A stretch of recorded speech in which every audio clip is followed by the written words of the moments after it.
ॐ सहनाववतु सहनौ भुनक्तु सह वीर्यं करवावहै तेजस्विनावधीतमस्तु मा विद्विषावहै।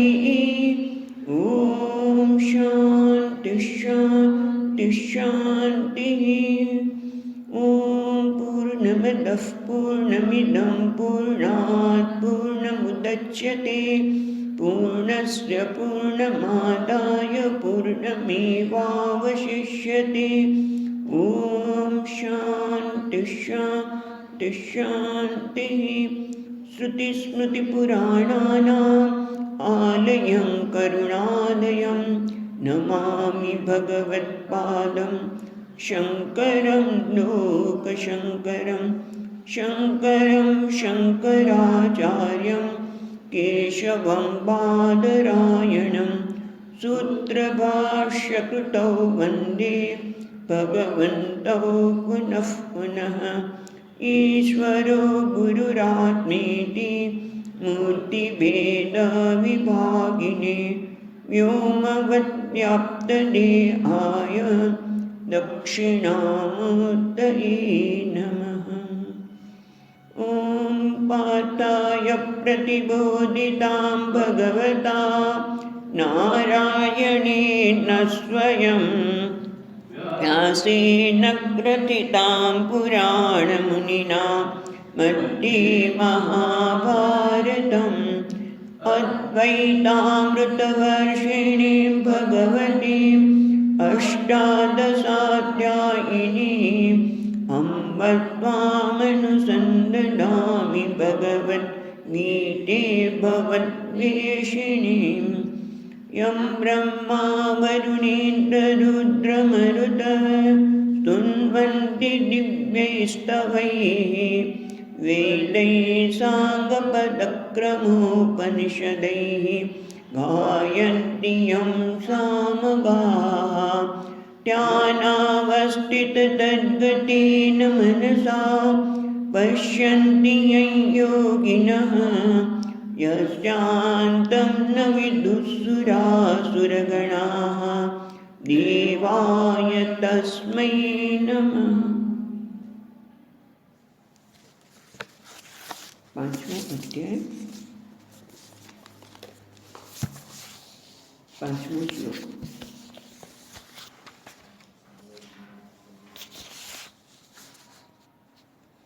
पांचवा श्लोक।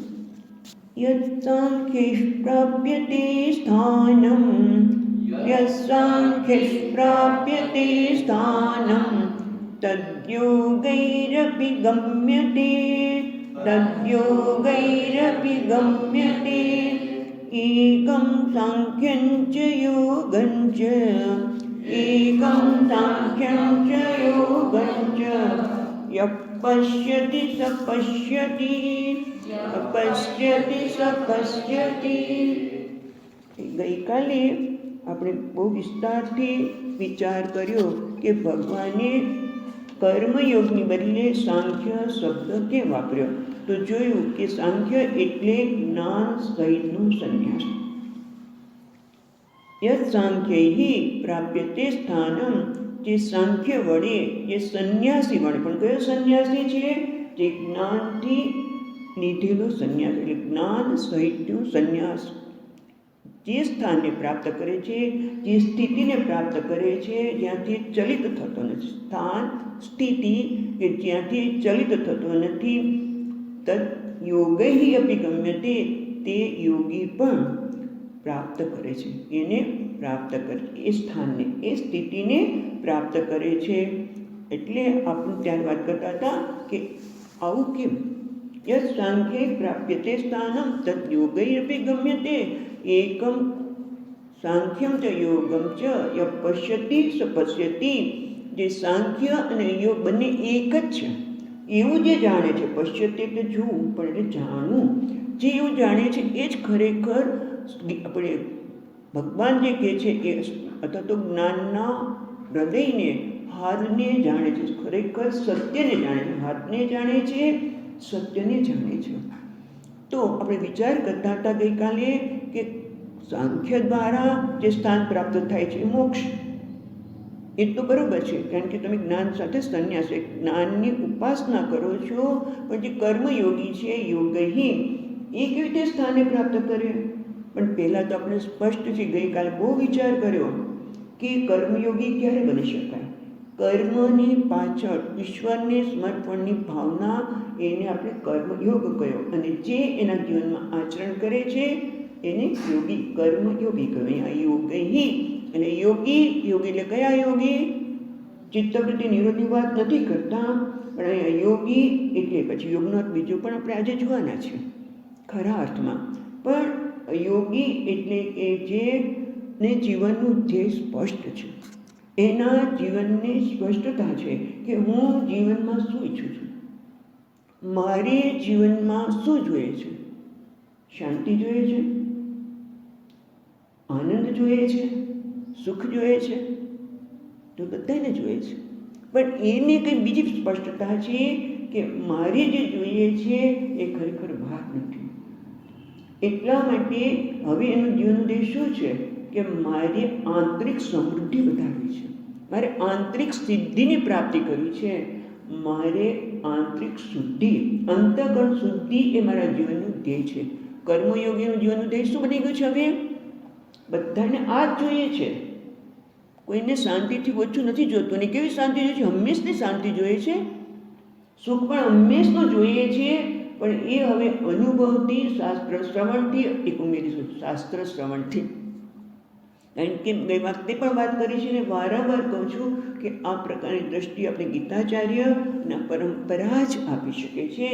હવે એને સ્પષ્ટ થયું છે કે મારે જીવનનું ધ્યેય આંતરિક સમૃદ્ધિ છે, અને એટલા માટે હવે નક્કી કરે છે કે હું જે કંઈ કર્મ કરીશ ત્યારે કર્મ મારા માટે પ્રાધાન્ય હશે, ફળ નહીં. કાલે બહુ ચર્ચા કરી, કારણ કે જો મારા જીવનમાં ફળનું મહત્વનું હશે ને તો કર્મ કરતી વખતે શું થશે? પેલું થશે કે નહીં, પેલું થશે કે નહીં. હું કરું છું કર્મ, પણ મારા મનમાં વિચાર કયા ચાલે છે? પેલું થશે કે નહીં, ઓલું થશે, શું થશે? આમ નહીં થાય તો શું થશે? પેલું નહીં થાય તો શું થશે? એટલે મારું ધ્યાન ક્યાં છે? કર્મ ફળમાં છે, કર્મમાં નથી. ખ્યાલ આવે છે સૂક્ષ્મ ભેદ? કે કર્મ ફળમાં મારું ધ્યાન જાય છે, કર્મમાં નહીં. પણ કર્મયોગી જાણે છે કે મારે તો કર્મ કરવાના છે, ફળ તો ઈશ્વર આપવાનું છે, કારણ કે એ પણ એની રચના પ્રમાણે. અને આગળ સરળ નથી. શરૂઆતમાં આપણે નક્કી કરીએ કે હા મારા જેનું તે અંતઃકરણ શુદ્ધિ જ છે, આંતરિક સમૃદ્ધિ જ છે, અને હું કર્મફળને મહત્વ નહીં આપું, કર્મને મહત્વ આપીશ. પણ એવું કરવું સરળ નથી. એટલે ગઈકાલે સતત આપણે આ કર્મ કરીએ ત્યારે આપણે ખબર પડે કે ખરેખર હું કર્મને મહત્વ આપું છું કે કર્મફળને મહત્વ આપું છું. એ કરશું તો ત્યારે ખબર પડશે. શરૂઆતમાં અઘરું લાગશે, અને એટલે ઘણી વખત લોકો તમે જુઓ કહેતા હોય છે કે મને આ બધું, કારણ કે લોકોનું ધ્યાન કેમ આવું કહેવાની પાછળ લોકોનું ધ્યાન શું હોય છે? તમે જો સતત બહારની વ્યવસ્થામાં એટલા બધા પ્રવૃત્ત છે, હું આ કરું, બીજું કરું, સતત બહારની વ્યવસ્થામાં એટલા લોકો અટવાઈ ગયા છે કે પોતાના તરફ ધ્યાને નથી આપતા. કોઈ દુઃખી હોય, કોઈ અશાંત હોય તો આપણે એટલી સરસ સલાહ આપીશું.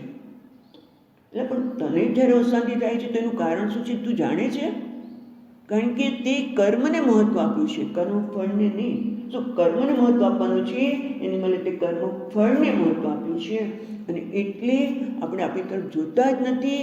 અને એટલે પછી ઘણા બધા લોકો એવું કહેતા હોય કે સ્વામીની જે બધી વાત બરોબર, તમે આ ગીતા સમજાવો છો ને એમાં મારો ટપ્પો પડતો નથી. અઘરું લાગે છે કહેવામાં આવ્યું છે હમણાં જ બહુ ટૂંકા સમયમાં કે તમે કહો છો એમાં અઘરું લાગે છે. પણ મને હંમેશા કહેવાનું મન થાય કે આપણે નાના હતા ત્યારે ચાલવાનું શીખ્યો છે, ત્યારે આપણે ત્યાં જ નથી પણ બીજાનું જોઈએ બાળકો ત્યારે ખબર પડી કેવા ડગલા માંડતા હોય છે. પણ એક વાર ચાલતા આવડી જાય પછી કેટલી આનંદ છે.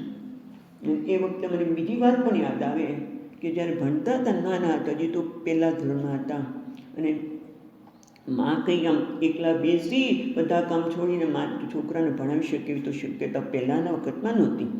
એટલે એ ભણતા જાય, એ પોતાનો રસોઈ કરતી જાય, રોટલી કરતી જાય. રોટલી કરતી વખતે મને યાદ છે, રોટલી કરતી જાય ને શીખવાડતી જાય આંકડા, બગડો ને છગડો. ને મને બહુ જ મુશ્કેલી પડતી હતી. બગડો અને છગડો મને બંને સરખા લાગે. એટલે બે બગડો છગડો સાવ સરખા લાગે. એટલે ઘણી બધી વાર બગડાની જગ્યાએ છગડો, છગડાની જગ્યાએ બગડો જ થાય. અને પછી આટલું ગુસ્સો આવે તો વેલણ પણ મળે. પણ હવે કેમ મને ત્યારની જ વાત કરું ને, હવેની વાત તો જવા દો. જરાક મોટા થયા, બીજા કે ત્રીજા ધોરણમાં આવ્યા પછી મને બગડા છગડા મુશ્કેલ પડી નહીં. એમ અત્યારે આપણે જીવનનું તે નક્કી કરીશું એટલે સરળતાથી આપણા જીવનમાં આવશે. એ જો આપણે માનતા હોય તો ખોટું છે. બધા એમ કહેતા હોય કે હા, આપણને જે કંઈ મળે છે મારા કર્મના લીધે મળે છે, એટલે મારે સ્વીકારવાનું જોઈએ ને, મેં કરેલા કર્મ છે માટે મને મળે છે. પણ ના, એમાં ઈશ્વર આવવો જોઈએ, ઈશ્વરની સમજ આવી જોઈએ. નહીં તો તમે જો મોટા આ બધું પ્રેક્ટિકલી સારું લાગે, બોલવાનું સારું લાગે કે ભાઈ હું કર્મ કરું છું માટે મને જે કંઈ મળે છે મારા કર્મનું ફળનું મળે છે, એમાં કોઈ શું કરી શકે માટે હું સ્વીકારું છું, એવું ખાલી બોલવું એક વસ્તુ છે. પણ ખરેખર ગમે તે વ્યક્તિ બોલતી હોય પણ ઇટ ઇઝ નોટ પ્રેક્ટિકલ. એટલે કે પ્રેક્ટિકલ એટલા માટે નથી કે જ્યારે વિકટ પરિસ્થિતિ આવે ને ત્યારે બધું ભૂલાઈ જાય છે. અને એટલા માટે ઈશ્વર કર્મયોગમાં ઈશ્વરનું સ્થાન હોવું જોઈએ. ખાલી સમજણ નહીં પણ ઈશ્વરનું સ્થાન હોવું જોઈએ કે હું જે કંઈ કર્મ કરું છું એનું ફળ આપનાર ઈશ્વર છે. અને ઈશ્વર ન્યાયી જ છે. એ કોઈના પ્રભાવમાં આવીને મને ફળ આપતો નથી. એક. બીજું, એ સર્વજ્ઞ છે. એટલે એને મારા બધા જ અત્યારે હું જે કર્મ કરી રહ્યો છું તે ભૂતકાળમાં કર્યા છે, કદાચ આગળના જન્મમાં પણ કર્યા છે, એ બધા જ કર્મનું એને જ્ઞાન છે. કારણ કે સર્વજ્ઞ છે માટે એ કર્મનું ફળ આપે છે ત્યારે ખોટું હોઈ શકે નહીં. બીજું, વિચારો કે કોઈ પણ કર્મ કરીએ ત્યારે જે કર્મ ફળ મળે છે એ 4 પ્રકારથી 5મું હોતું નથી. આ પણ સમજણ આપણે ખૂબ ઉપયોગી થશે. 4 પ્રકારના કર્મફળ એટલે શું? 4 પ્રકારના કર્મફળ ભગવાન આપે છે કોઈ પણ કર્મના. એટલે શું? તો કે જે કોઈ એક માટે નાનકડું દ્રષ્ટાંત લઈએ કે હું કોઈ જગ્યાએ જવા માગું છું અને એના માટે મારે બસ પકડવાની છે. હું બસ માટે બસ સ્ટેન્ડ ઉપર ઊભું છું, પણ બસ તો સામે આવવાની છે એટલે હું રસ્તો ક્રોસ કરું છું અને સામે પહોંચી પણ જાઉં છું અને બસ મળી જાય છે. મેં ઈચ્છા કરી હતી કે મને બસમાં જવું છે, હું બસ સ્ટેન્ડ પર ઊભો છું અને બસ મને મળી જાય છે. એટલે મેં ઈચ્છું હતું એ પ્રકારનું ફળ મને મળ્યું. બરાબર. હવે બીજું, આપણે બસ સ્ટેન્ડ પર ઊભા છીએ પણ કોઈ પણ કારણસર આગળથી બસ ભરાઈને આવી અને આપણે ત્યાં કહે ને હમણાં બસ ઊભી રહેશે, ઊભી તો ટન ટન ટન બધા ટેન્કોરી મારી એટલે બસને જવા દીધી, એટલે બસ જતી રહી. આપણે ધાર્યું હતું કે બસ બેસી જશું, ટાઈમે પહોંચીશું, એની બદલે આપણે ધાર્યું તો એના કરતાં વિરુદ્ધ મળ્યું ને ફળ. પણ પછી શું થયું ખબર છે? એટલે ધાર્યું તો એના કરતાં ઓછું મળ્યું. પણ પછી એવું થયું કે આપણે બસ સ્ટેન્ડ પર ઊભા હતા કે બીજી બસ આવશે ત્યારે જશું, કે રિક્ષા આવશે તો રિક્ષામાં બેસીને જશું. અને એમાં આપણો મિત્ર નીકળ્યો અને ગાડી લઈને નીકળ્યો પાછો અને ઊભો રહી ગયો. અરે તું અહીંયા, તારે ક્યાં જવું છે? તો મારે અહીંયા. ચાલ, મારે અહીંયા જ જવું છે. એટલે એમાં હોય ન જવું હોય તો એ કહી દે કે હા મારે જવું છે, ચાલ. મિત્રને કે ચાલો તને લઈ જાઓ. અને આપણે વહેલા પહોંચી ગયા એટલે ધાર્યા કરતાં વધારે ફળ મળ્યું. અને ક્યારેક એવું બને કે આપણે રસ્તો ક્રોસ કરીને બસ પકડવા જઈ રહ્યા છીએ અને રસ્તામાં કોઈ કારણસર આપણે જોયું હોય, પણ આજકાલના છોકરાઓ કે કોઈ પણ વ્યક્તિ, છોકરાઓનું શું કામ દ્રષ્ટાંત આપીએ, કોઈ પણ વ્યક્તિ એવી ટમ ગાડી ચલાવતી હોય પોતાનું વ્હીકલ, એકદમ આપણે અડફેટમાં આવી ગયા અને શું થયું ખબર પડી નહીં. પછી જ્યારે ભાન આવ્યું ત્યારે પહેલો પ્રશ્ન શું થયો? હું ક્યાં છું? હોસ્પિટલમાં. આપણે ધાર્યું હતું કે હોસ્પિટલમાં જવું પડશે, ઓર્થોપેડિક સર્જનને ત્યાં, પણ ધાર્યા કરતાં સાવ વિરુદ્ધનું ફળ મળ્યું. 4 પ્રકારના ફળ મળશે, એનાથી 5મું કોઈ પ્રકારનું ફળ હોય કર્મનું તો કહો છે? આ 4થી એક તો આપણે ઈચ્છ્યું હતું એ મળ્યું, ઈચ્છા કરતાં ઓછું મળ્યું, ઈચ્છા કરતાં વધારે પણ મળે, મોટર મળી ગઈ, જલ્દી પહોંચી ગયા, અને ધાર્યું જ નહોતું કે આપણે આવી રીતે એક્સિડન્ટ થશે અને હોસ્પિટલમાં જવું પડશે. હા, એટલે 4થી વિશેષ બીજું કોઈ ફળ છે તો કે ના. એટલે જ્યારે કર્મ કરીએ ત્યારે આ કર્મયોગી પોતાના મનને તૈયાર કરે છે કે જો ભાઈ તું કર્મ કરે છે, તારા માટે કર્મ મહત્વનું છે, એમાં ધ્યાન આપ. ફળ તો મળવાનું જ છે, અને ફળ આવું જ મળવાનું છે. આ 4માંથી જે મળે એ તારા માટે શું છે? પ્રસાદ. કેમ પ્રસાદ છે? ભગવાન આપે છે માટે. જો ભગવાનને આપણે પૂજા કરીએ અને જે નૈવેદ્ય ધરાવીએ એ નૈવેદ્ય છે એ મારા માટે એ જ વસ્તુ છે, વસ્તુ એની જ છે, લાડુ છે, ફીરવી છે, જે કંઈ છે, પણ એ જ્યારે મારી પાસે આવે છે ત્યારે શું બની જાય? પ્રસાદ. ભલે ડાયાબિટીસ હોય અથવા તો બાધા હોય તો એ આંખે અડાડીને એક બાજુ મૂકી દઈએ છીએ, મારો પ્રસાદ છે. તો આ પણ મારા માટે કોઈ પણ કર્મ કરવું એ મારા માટે શું છે? પ્રસાદ છે. બહુ મોટી વાત છે. નિત્ય શું થાય? એટલે આ કર્મયોગી જાણે છે કે કર્મ મારે સારામાં સારી રીતે કરવાનું છે, અને કર્મ શેના માટે કરું છું? અંતઃકરણ શુદ્ધિ માટે. અંતઃકરણ સિદ્ધિ, શુદ્ધિ કહો, અંતઃકરણ સિદ્ધિ, આંતરિક સંપત્તિ માટે કરું છું. આંતરિક સંપત્તિ મેળવવા પાછળનું પણ એને સ્પષ્ટ જ્ઞાન છે કે શું? કે કર્મ એ મારા જ્ઞાન માટેનો સાધન છે, એ ઉપાય છે.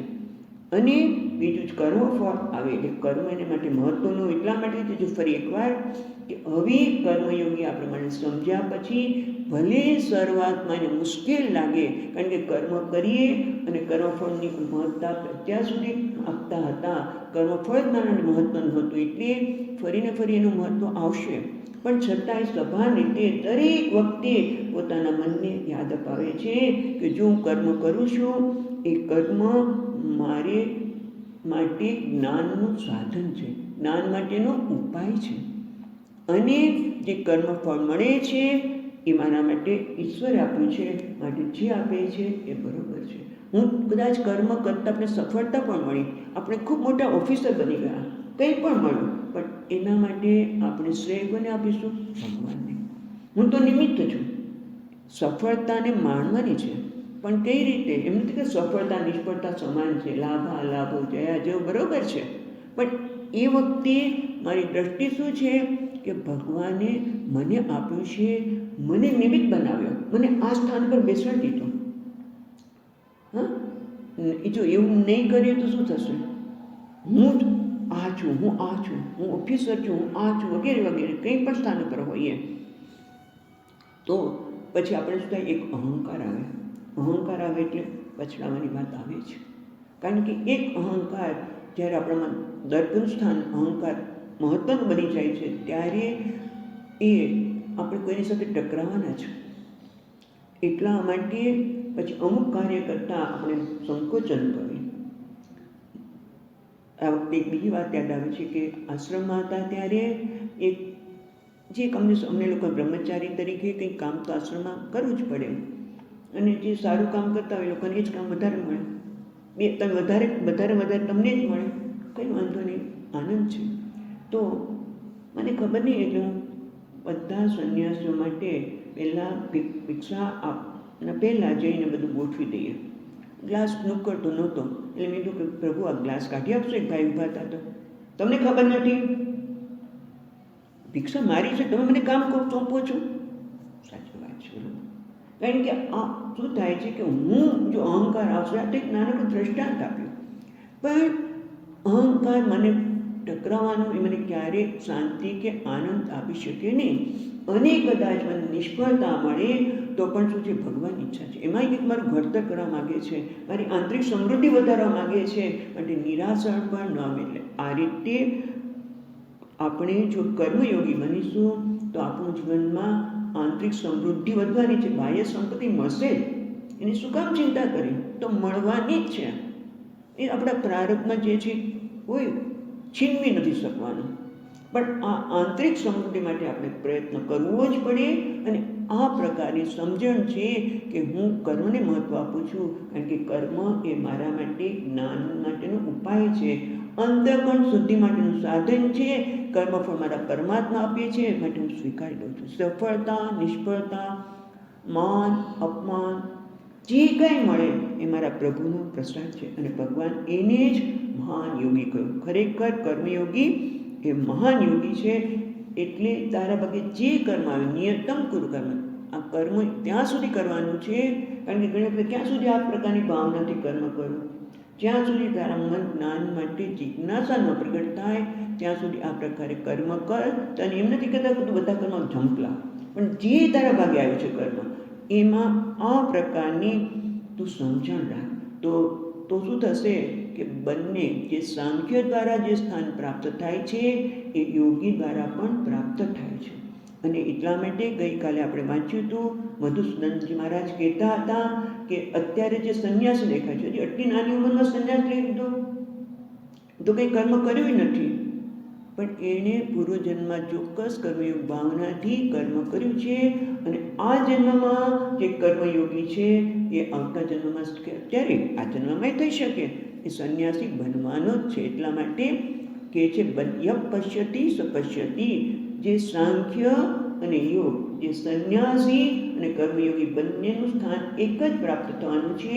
કારણ કે કર્મયોગી પણ આંતરિક સમૃદ્ધિ, આંતરિક સંપત્તિ પ્રાપ્ત કરી એને જિજ્ઞાસા થવાની જ છે, એમાં કોઈ શંકા જ નથી. અને એટલે જ્ઞાન પ્રાપ્ત કરશે જ. એટલા માટે એને પણ જ્ઞાન પ્રાપ્ત થાય છે. અને સાંખ્ય જે છે સંન્યાસી, જે જ્ઞાન સહિતનો સંન્યાસ, એ અને જે કર્મયોગી છે બંને એક જ સ્થાને પ્રાપ્ત કરે છે. અને એટલા માટે ખરેખર જે આના હાર્દને જાણે છે એ કહે છે યપ પશ્યતિ સપશ્યતિ, જે ભગવાન કહે છે કે જે સાંખ્ય અને યોગ બંને એક જ છે, એ જે જોવે છે એ જ ખરેખર જોવે છે. તો આ પછી અહીંયા શંકરાચાર્ય મહારાજ સુંદર અવતરણિક આપે છે કે ભગવાન તમે મને, અર્જુન એમ કહે છે કે અત્યારે તમે કીધું સાંખ્ય પ્રાપ્યતે સ્થાનમ તદ યોગૈરપી ગમ્યતે, એટલે કે સંન્યાસ, સાંખ્ય એટલે સંન્યાસ, એટલે અર્થ એ થયો કે યોગ કરતાં સંન્યાસ શ્રેષ્ઠ છે. કારણ કે સંન્યાસ કર્મયોગ એના માટેનું પગથિયું છે, સાંખ્ય એ સંન્યાસ એ એનું ધ્યેય છે, એટલે કે સંન્યાસ એ સારો છે. તો તમે મને કેમ એમ કીધું કે કર્મયોગાત કર્મ સંન્યાસાત કર્મયોગો વિશિષ્યતે, એટલે ભગવાન કહે છે કે અર્જુન તે મને જે વાત કરી કર્મ સંન્યાસ એટલે શું? જ્ઞાન રહિતનો સંન્યાસ. આપણે ગઈકાલે પણ વાત કરી હતી, બે પ્રકારના સંન્યાસ છે. કર્મ સંન્યાસ એટલે કે જ્ઞાન રહિતનો સંન્યાસ, એના સંદર્ભમાં ભગવાન કીધું કે કર્મયોગ શ્રેષ્ઠ છે. પણ ખરેખર શ્રેષ્ઠ શું છે? તો કે જ્ઞાન સહિતનો સંન્યાસ. અને એને જ ભગવાન યોગ કહે છે. એટલે યોગ એટલે શું? ખરેખર ભગવદ્ ગીતામાં યોગ એટલે છેવટનો ખરેખર મુખ્ય અર્થમાં યોગ એટલે જ્ઞાન, જ્ઞાનમાં નિષ્ઠા, આત્મજ્ઞાનમાં નિષ્ઠા, આત્માને યથાર્થ રૂપે જાણો, આત્મા વિશેના બધા જ ભ્રમને, આપણા વિશેના કેટલા બધા ભ્રમ આપણે શીખી રહ્યા છીએ એ બધામાંથી મુક્ત તો એને જ ખરા અર્થમાં યોગ કહે છે. ભલે યોગશાસ્ત્ર એમ કહેતા હોય કે ચિત્ત વૃત્તિ નિરોધ, બધા જ વિચારોથી શૂન્ય બની જાઓ, એક પણ વિચાર ન આવવો જોઈએ, એ ભગવાનને અભિપ્રેત નથી. ભગવાન કહે છે તું ગમે તે હોય, સંન્યાસી હોય કે સંન્યાસી ન હોય, ગૃહસ્થાશ્રમમાં હોય તો પણ મહત્વનું તો એ છે કે જ્ઞાન નિષ્ઠા, એ જ ખરા અર્થમાં યોગ છે. અને ભગવાને કર્મને પણ યોગ સાથે સરખા, કર્મ યોગ, પણ એ યોગ કયા અર્થમાં છે? ગૌણ અર્થમાં. ગૌણ અર્થમાં એને સંન્યાસી કહે છે. જે કર્મનો ત્યાગ કરે છે એને પણ સંન્યાસી કહીએ છીએ, પણ ગૌણ અર્થમાં છે. મુખ્ય અર્થમાં તો જે જ્ઞાનમાં નિષ્ઠા પ્રાપ્ત કરવા પ્રયત્ન કરે છે, અને જે પ્રયત્ન કરે છે એ પ્રયત્નમાં સફળ થવાનો જ છે, આજે નહીં તો કાલે, એટલે એને મુખ્ય અર્થમાં યોગી કહ્યો. તો હવે છઠ્ઠા શ્લોકમાં ગઈકાલે આપણે બીજી રીતે જોયું હતું, આજે આપણે આચાર્ય કહે છે એ રીતે જોઈએ તો ભગવાન હવે આપણને અન્વય અને વ્યતિરેક દ્વારા બતાવે છે કે જીવનમાં શું મહત્વનું છે. અન્વય વ્યતિરેક કીધું ને કે આપણે હંમેશા કરતા આવ્યા છે. અન્વય એટલે તું આમ કરીશ તો તને આ મળશે, જો તું આ નહીં કરે તો તને આ નહીં મળે. ઘણી વખત અમારા સ્વામીજીના બહુ અનુભવ હશે મહારાજજીને, એટલે ઘણી વખત એક માં પેલી કચોરી બનાવી આપને, તો કે કચોરી બનાવી હોય તો તુવેરા તો છે નહીં, તુવેરા હોય તો કચોરી બને, એટલે ત્યાં તો તમે તુવેર લઈ આવો, ફોલો અને તો બનાવી આપો. એટલે શું છે અન્વય, કે તું જો તુવેર હોય તો કચોરી બને, અથવા તો તું ફોલી આપે તો કચોરી બને, જો તું ફોલી આપીશ નહીં તો નહીં મળે. આ અન્વય વ્યતિરેક આપણે કરતા હોય છે. એ રીતે અહીંયા પણ ભગવાન આપણને અન્વય અને વ્યતિરેક દ્વારા જીવનમાં કર્મનો ત્યાગ મહત્વનો છે કે કર્મયોગ મહત્વનો છે. કારણ કે પ્રશ્ન એ થયો કે ભગવાન તમે મને એમ કહો છો કર્મયોગ કર્મ ત્યાગ કરતાં શ્રેષ્ઠ છે, અને આ બે શ્લોકમાં ચર્ચા ચાલી રહી છે ત્યાં તો ખરેખર યોગ એટલે જ્ઞાન એ શ્રેષ્ઠ છે. તો ખરેખર સાચું શું? યોગા સંન્યાસ વિશિષ્ટ, એટલે કર્મયોગ કરતાં સંન્યાસ એટલે જ્ઞાન શ્રેષ્ઠ છે. તો ખરેખર સત્ય શું છે? તો એ અન્વય વ્યતિરેક દ્વારા ભગવાન આપણને નિર્ણય કરાવે છે. તો છઠ્ઠો શ્લોક વાંચીશું. સંન્યાસસ્તુ મહાભાવો સસ્તુ મહાભાવો દુઃખમાપ્તુમયોગતઃ દુઃખમાપ્તુમયોગતઃ યોગયુક્તો મુનિર્બ્રહ્મ યોગયુક્તો મુનિર્બ્રહ્મ ન ચિરેણાધિગચ્છતિ ન ચિરેણાધિગચ્છતિ. એટલે કે હે મહાબાહો, સંન્યાસસ્તુ અયોગતઃ દુઃખમ આપતું. એટલે હે મહાબાહો, સંન્યાસ છે તું એટલે પરંતુ અયોગતઃ, અયોગત એટલે કે જેણે કર્મ યોગથી અંતઃકરણ શુદ્ધિ નથી કરી એને કે અયોગત, જેના જીવનમાં કર્મયોગ નથી અને સંન્યાસ લે છે એ તો દુઃખને પ્રાપ્ત કરે છે. તો શું કરવાથી સંન્યાસ સત્ય બને? સંન્યાસ એટલે કીધું ને, સંન્યાસ એટલે આત્મજ્ઞાનમાં નિષ્ઠા. તો એના માટે બીજી લીટીમાં ભગવાન અન્વય આપે છે કે યોગયુક્ત મુનિ બ્રહ્મ ન અચિરેણાધિગચ્છતિ. કોને? બ્રહ્મ. એ બ્રહ્મ શું એની પણ આપણે જોઈએ તો સંન્યાસ, એ સંન્યાસ તો જે સંન્યાસ એટલે પારમાર્થિક સંન્યાસ, જે જ્ઞાન એ દુઃખને આપનારું છે જ્યાં સુધી અંતઃકરણ શુદ્ધિ ન થઈ, યોગનો આશ્રય લીધો ન હોય તો. અને યોગ એટલે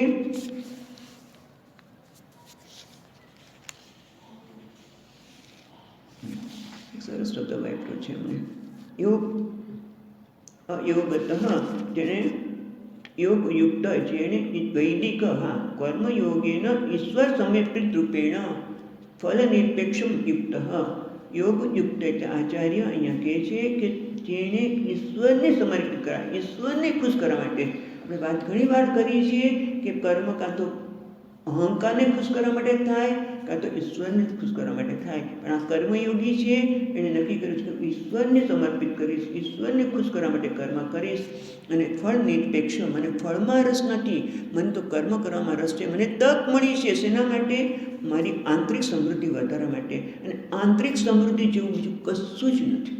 તમે જોજો, જેટલી આંતરિક સમૃદ્ધિ એટલે કે મનની શાંતિ, મનની પ્રસન્નતા એ હશે તો બાહ્ય વસ્તુ મને ગૌણ બની જશે. અને એ જ્યારે એનું જીવન ઉદય કર્યું છે એટલા માટે કહે છે કે ફળ નિરપેક્ષ યુક્ત, જેને ફળમાં કોઈ આગ્રહ નથી, જે મળે છે ભગવાનનો પ્રસાદ છે અને ઈશ્વરને સમર્પિત કરવા માટે તૈયાર થયેલું છે. એ યોગયુક્ત મુનિ એટલે મનનાદિ ઈશ્વર સ્વરૂપસ્ય.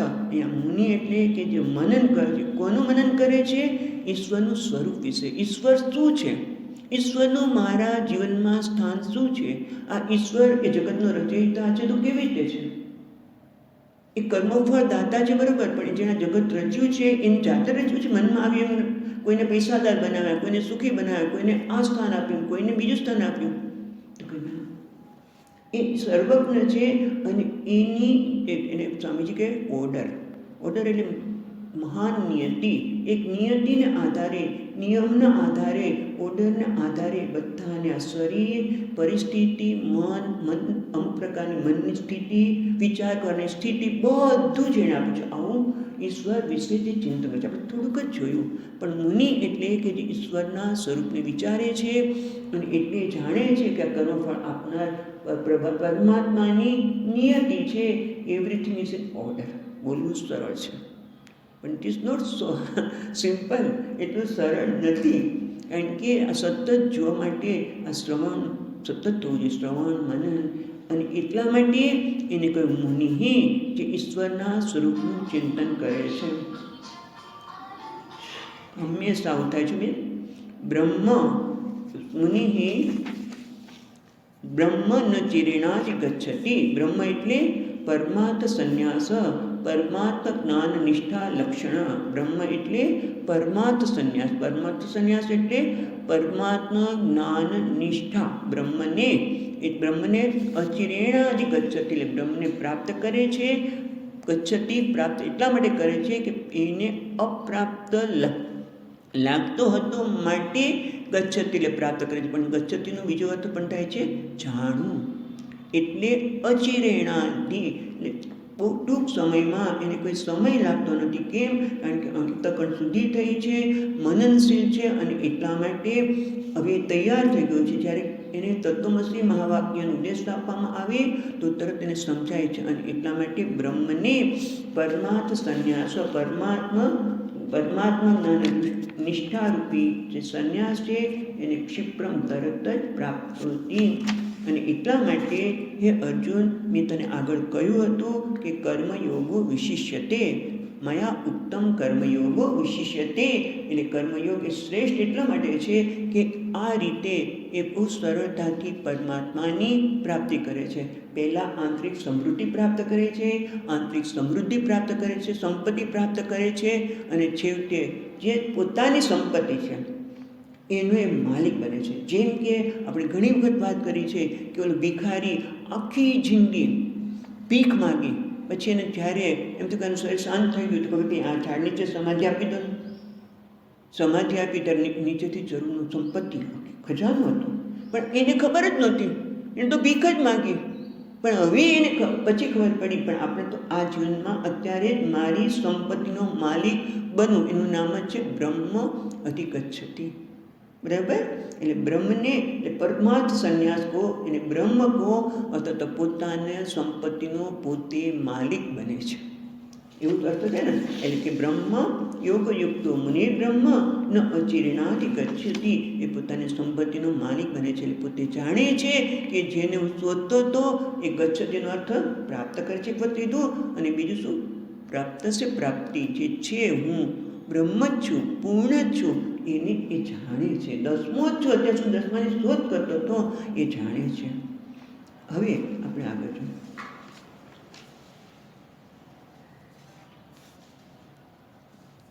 પણ તમે કહો છો એ વાત સાચી છે કે કર્મયોગ ભાવનાથી કર્મ કરે, પણ આ કર્મ તો છે એ બંધન હેતુત્વાદ મુનિ બ્રહ્મ અધિગચ્છતિ, એ તમે કહો છો, પણ એ કેવી રીતે? એ મને હજી સમજાતું નથી, કારણ કે કર્મ તો હંમેશા બાંધવાવાળું જ છે. તો ભગવાન કૃષ્ણ એવું નથી, એટલે પછી આગળ સમજાય છે કે કેવી રીતે આ કર્મ તને ઉપયોગી થશે. તો 7મો શ્લોક લઈએ. યોગયુક્તો વિશુદ્ધાત્મા વિજિતાત્મા જીતેન્દ્રિય સર્વભૂતાત્મા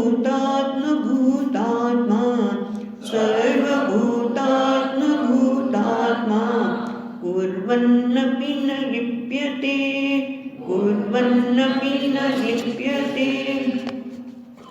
એટલે કહે છે કે પરિવ્રાજક બની જાય. અને આ મુનિ બ્રહ્મને પ્રાપ્ત કરે, તમે બધી વાત કરો છો, પણ છતાં દાખલા તરીકે ગૃહસ્થાશ્રમમાં છે તો એને કર્મ તો કરવું જ પડશે ને. નોકરીએ જવું પડશે, છોકરીના લગ્ન આવે તો લગ્ન કરવા માટે છોકરાએ જવું પડે, કંઈક કામ કરવા પડશે. ત્યારે તે કર્મમાં બંધાઈ જાય કે નહીં? કર્મ કરે તો એને એમાં બંધન થશે કે નહીં? એને બોજરૂપ બનશે કે નહીં?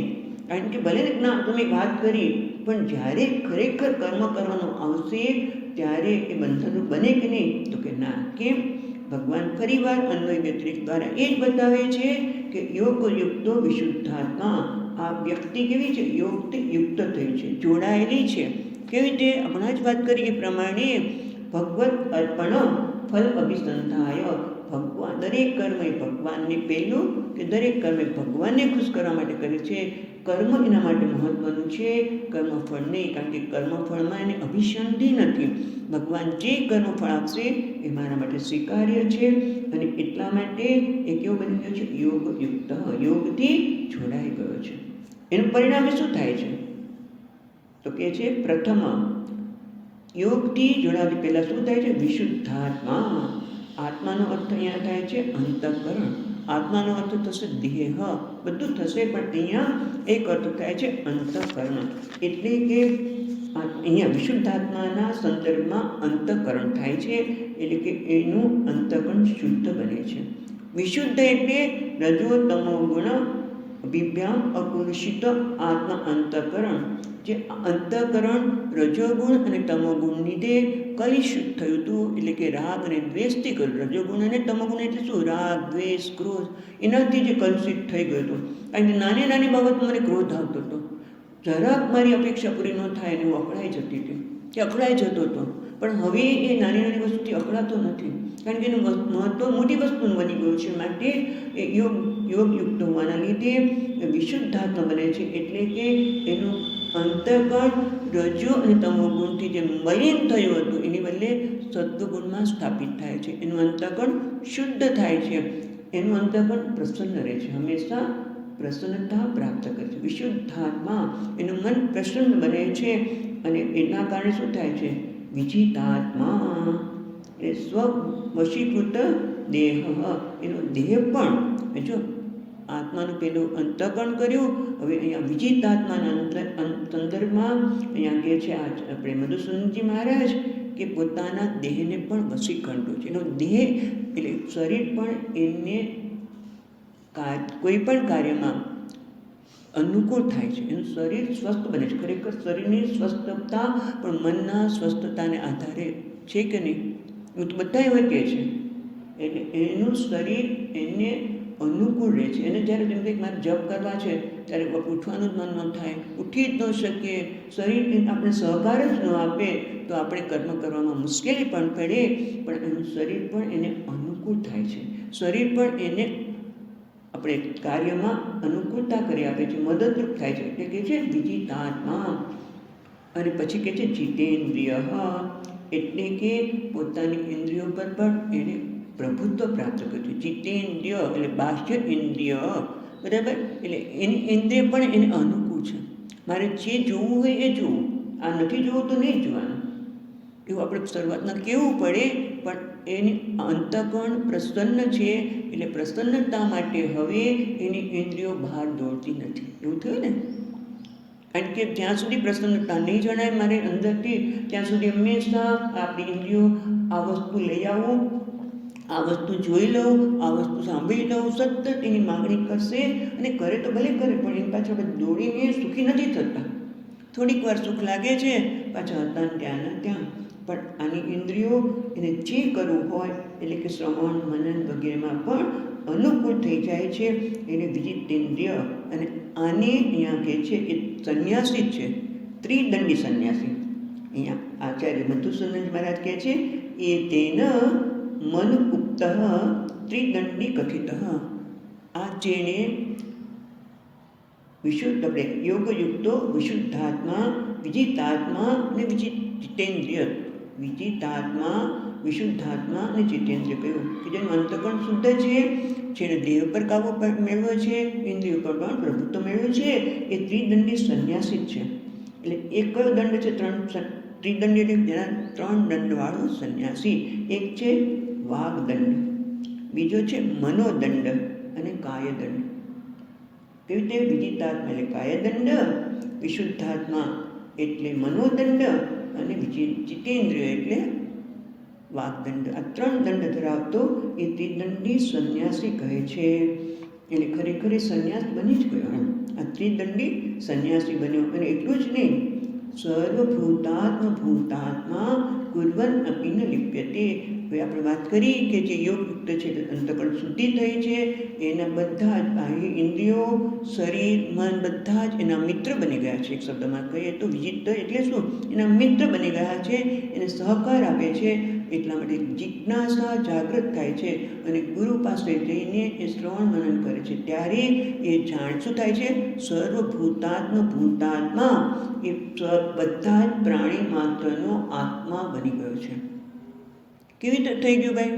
કારણ કે જાણે છે કે જેમ અહીં આગળ પણ આપણે જોઈએ એ પ્રમાણે કેવી રીતે જાણે છે? કર્મણી અકર્મય પશ્યેત.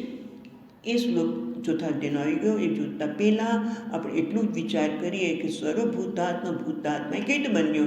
તો વિચાર દ્વારા, વિવેક દ્વારા. જે ગુરુજીએ આત્મનાત્મ વિવેક આપ્યો છે એ વિવેક દ્વારા પણ એ જુએ છે કે આ શરીર છે એ તો જળ છે, હું કેવો છું? ચૈતન્ય છું. આ શરીર દ્રશ્ય છે. શરીર એટલે બધું જ આવી ગયું.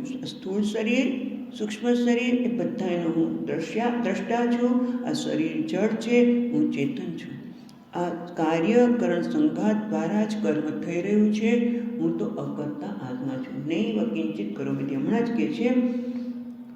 એટલે કે કર્મણી અકર્મય પશ્યેત. અકર્મણી જ કર્મય. બુદ્ધિમાન મનુષ્ય શું? સંયુક્ત કૃષ્ણકૃત ચોથા અધ્યાયના 18મા શ્લોકમાં ભગવાને આ જ વાત કરી કે કર્મણી અકર્મય પશ્યેત. જે કર્મમાં અકર્મના દર્શન કરે છે એટલે જોઈએ છે કે આ કાર્યકરણ સંઘાત દ્વારા કર્મ થઈ રહ્યું છે. હું કંઈ કર્મ કરતો નથી, મારી સન્નિધિમાં આ કર્મ થઈ રહ્યું છે. અને એ જ રીતે હું માનું છું કે કંઈ કર્મ કરતો નથી, તો ઇન્દ્રિયો ઉપાધિ શાંત છે. ખરેખર હું કંઈ કર્મ કરતો નથી. અને અકર્મણી એટલે ઇન્દ્રિયો ઉપાધિ શાંત છે, પણ ખરેખર આત્મા ને શાંત કરવામાં આવી છે. ત્યાં એ કર્મના દર્શન કરે છે. એ જ ખરેખર બુદ્ધિમાન છે. એ જ કૃષ્ણકૃત એને બધા જ કર્મ કરી રહ્યા છે. પણ એ કેવી રીતે સર્વભૂતાત્મા બની ગયો? એટલે જાણે છે કે જેમ આ શરીરની અંદર હું અકર્તા આત્મા છું, આ કાર્યકરણ સંઘાતનો દ્રષ્ટા છું, બીજા આત્મા કીધું સાક્ષી છું. એમાં બધા શરીર જે છે એ બધા શરીર પણ શેના બનેલા છે? કાર્યકરણ સંઘાતના. એ બધા જડ છે અને એ બધામાં જે ચેતન છે એ હું છું. જેમ આ શરીરમાં ચેતન હું છું, એમ બધા જ ઉપાધિઓમાં, બધા જ શરીરમાં ઇદમ શરીરમ કૌંતેય ક્ષેત્રમિત્ય વિદ્યતે. એટલે બધા જ ક્ષેત્ર છે. હું ક્ષેત્રજ્ઞ છું. અને ક્ષેત્રજ્ઞ કેવો છું? અકર્તા છું. જેમ કર્મણી અકર્મય પશ્યેત. એક અકર્મણી એટલે કે હું અકર્તા આત્મા છું.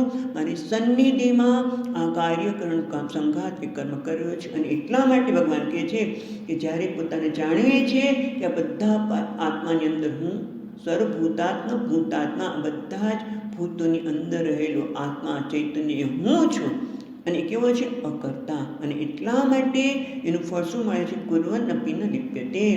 અને એના પરિણામે એ બધું જ કરતો હોવા છતાં કોઈ જ ગૃહસ્થાશ્રમમાં હોય અને આ જ્ઞાન હોય, અથવા તો એ સંન્યાસી બની ગયા પછી પણ કંઈક કર્મ એના પ્રારબ્ધ વસાત એ કોઈ કર્મ કરતો હોય તો પણ એ કર્મ કરતો હોવા છતાં પણ એ જાણે છે કે કુર્વન અપી ન લિપ્યતે. કારણ કે જાણે છે કે સર્વભૂતાત્મા હું આત્મા છું. બધા પ્રાણી માત્રનો, એકનો નહીં, બધાનો જ છું.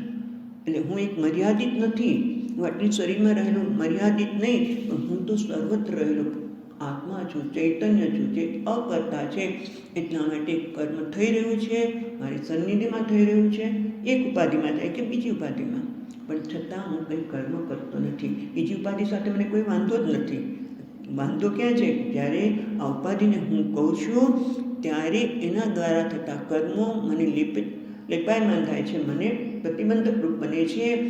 એ જાણે છે. કારણ કે કેમ જાણી શક્યો? કારણ કે યોગયુક્ત બન્યો અને એટલે એ ત્રિદંડી સંન્યાસી જ બની ગયો. એ જ્ઞાન માટે તૈયાર થઈ ગયો અને જ્ઞાનથી એ જાણે છે કે હું બધું જ કરવા છે. હું બધા જ પ્રાણી માત્રનો આત્મા છું. હું આ પ્રકૃતિ નથી. મારી સન્નિધિમાં પ્રકૃતિ કાર્ય કરી રહી છે. અને એટલા માટે એ કર્મ કરવા છતાં પણ કર્મથી લેપાયમાન થતો તે. એટલે કેટલી સુંદર વાત કહી. અને હવે આ જ વસ્તુને દ્રઢ કરવા માટે પછીના 2 શ્લોક છે, બહુ સુંદર છે. આપણે અત્યારે એને નથી જોતા, સમયની સાથે ધ્યાન રાખીને. તો ચાલો અટકીએ. પૂર્ણમદઃ પૂર્ણમિદં પૂર્ણાत् પૂર્ણમુદચ્યતે પૂર્ણસ્ય પૂર્ણમાદાય પૂર્ણમેવાવશિષ્યતે. ઓમ શાંતિ શાંતિ શાંતિ.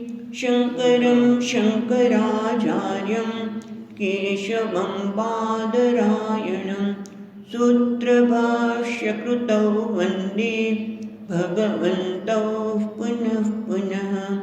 ईश्वरो गुरुरात्मेति मूर्तिभेदविभागिने व्योमवद्व्याप्तदेहाय दक्षिणामूर्तये नमः. ॐ शान्ति शान्ति शान्तिः.